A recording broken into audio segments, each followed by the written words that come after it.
নমস্কার বন্ধুরা, কেমন আছেন সবাই?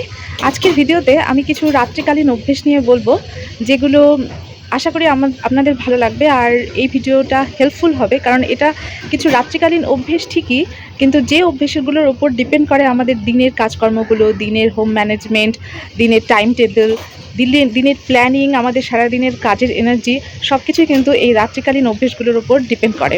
তো চলুন আমার ভিডিওটা সম্পূর্ণ দেখতে থাকুন। আর আমি এখানে ছাদে এসেছিলাম, ছাদে কিছু জামা কাপড় ছিল, সেগুলোও তুলে নিলাম। আর একটু আগাছা হয়েছিল, গাছের ফুল গাছ, এটা ওটা গাছের টবের মধ্যে, তো সেগুলো পরিষ্কার করে নিলাম। তো চলুন আমি 5টে অভ্যেসের কথা বলবো। তো ভিডিওটা দেখতে থাকুন, আর ভালো লাগলে অবশ্যই কিন্তু একটা লাইক করে দেবেন, আর যারা সাবস্ক্রাইব করেননি তারা কিন্তু সাবস্ক্রাইব করে দেবেন। তাহলে বন্ধুরা, রাত্রিকালীন অভ্যেসের ব্যাপারে প্রথমেই আমাদের যেটা মাথায় আসে সেটা হচ্ছে রাত মানেই ঘুম। রাতে তো ঘুমানোর জন্যই, কিন্তু এই ঘুমটাই হচ্ছে আসল সমস্যা এবং সমাধান আমাদের ভালো থাকার জন্য।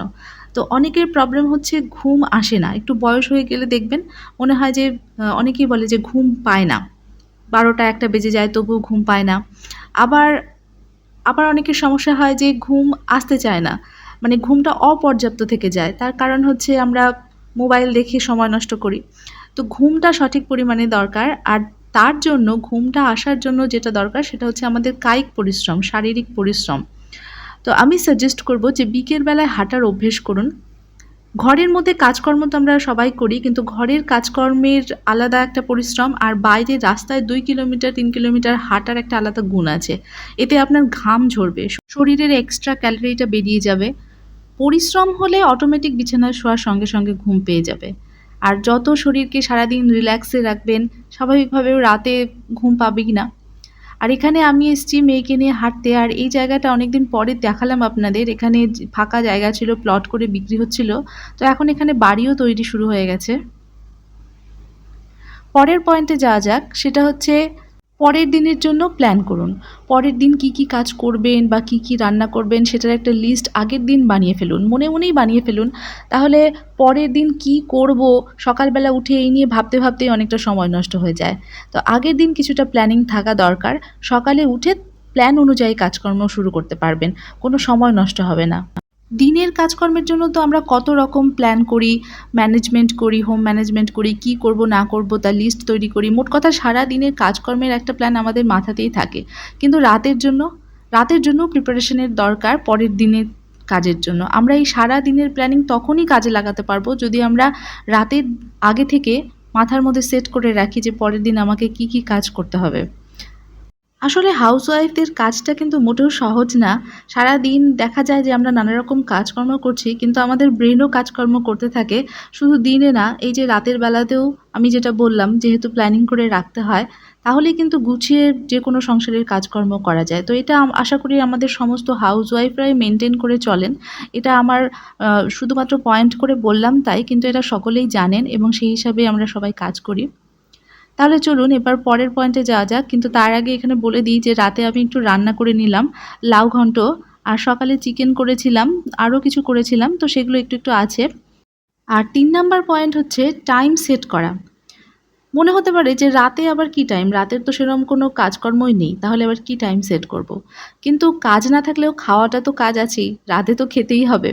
তো রাতের খাওয়ার একটা নির্দিষ্ট সময় সেট করুন। অনেকে আছে যে রাতের খাবারেরও কোনো সময় নেই, অর্থাৎ হাজব্যান্ড হয়তো বাইরে থেকে আসবে, দোকান বা কোনো অফিস থেকে আসবে, সেই হিসাবে টিফিন, তারপরে রাতের খাওয়া দাওয়া হবে, বা বাচ্চা কাচ্চা টিউশন থেকে আসবে, তারপরে খাওয়া দাওয়া হবে, এই করে এক এক দিন এক এক সময়ে খাওয়া হয়। তো খাবারও একটা নির্দিষ্ট সময় থাকা দরকার। সেটা হচ্ছে ডক্টরদের মতে তো আপনারা জানেনই, ডক্টররা খুব আর্লি খেতে বলে, 8টার মধ্যে ডিনার করতে বলে। তো সবার দ্বারা তো সেটা সম্ভব হয় না। অনেকে 8টার সময় টিফিন করেন এবং রাত 10টা 11টার সময় ডিনার করেন।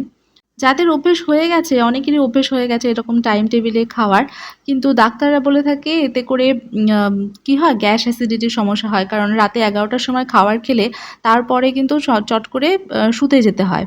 তো খাবার অন্তত 2 ঘন্টার মধ্যে শোয়া উচিত না। এখানে আমি আবার একটু সিনেমা দেখছিলাম আমরা, তো টিভি চালিয়ে বসেছিলাম।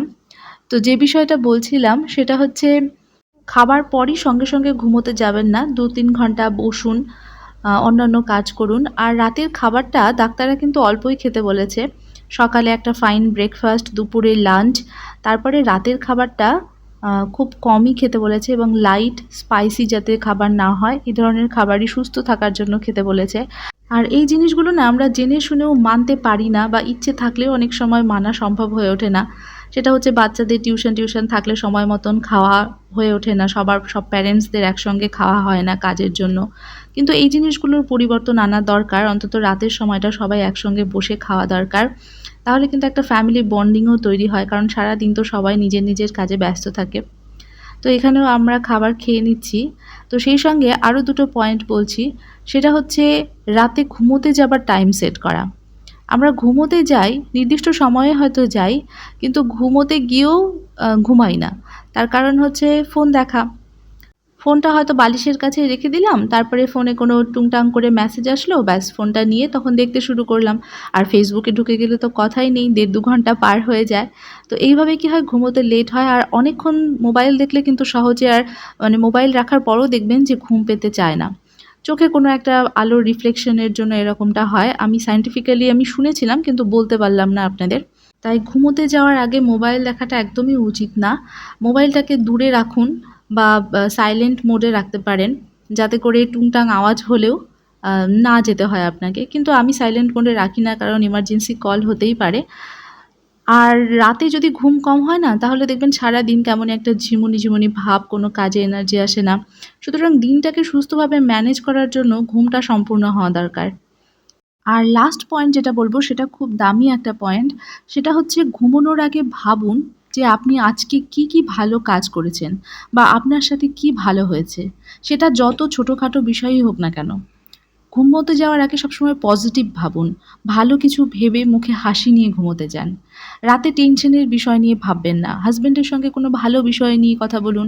সন্তানকে পাশে রাখুন, সময় দিন। সন্তান কি বলছে, কি করছে সেটা দেখুন এবং সুন্দর মুহূর্ত উপভোগ করুন। এখানে আমি আমার রাতেবেলা ফেস ওয়াশ দিয়ে মুখটা ধুয়ে ক্রিম লাগিয়ে এসে বসলাম। আর এখানে ভাবছেন যে আমার হাসব্যান্ড খাতা কলম নিয়ে মেয়েকে হয়তোবা পড়াচ্ছে। কিন্তু সেটা না। এখানে আমার মেয়েই হাসব্যান্ডকে টাস্ক দিয়েছে। আমরা যেহেতু ওকে পড়াই, তো ও এরকমভাবে উল্টে আমাদেরকে মাঝে পড়ায়, বিশেষ করে ওর বাবাকে। ও সমস্ত রকম টাস্কগুলো কোয়েশ্চেন করে দেয়, সেই মারফত উত্তর করতে হয়। তারপরে ও এখন এই যে চেক করতে বসবে। তো আজকের ভিডিওটাতে এরকম 5টি ছোট অভ্যেস তো আমি বললামই, সেই সঙ্গে আমার রাতের ছোটোখাটো খুঁটিনাটি কাজকর্মগুলোও দেখালাম। তো কেমন লাগলো ভিডিওটা আমাকে কমেন্ট করে জানাবেন। অল্প সময়ের একটা ভিডিও, তবুও যদি ভালো লাগে তাহলে লাইক করবেন। আর যারা সাবস্ক্রাইব করেননি, আশা করব যদি ভালো লাগে তবেই সাবস্ক্রাইব করবেন। আর আমার অন্যান্য ভিডিওগুলোও ওয়াচ করবেন। আজকের ভিডিওটা দেখার জন্য অনেক ধন্যবাদ। শুভরাত্রি।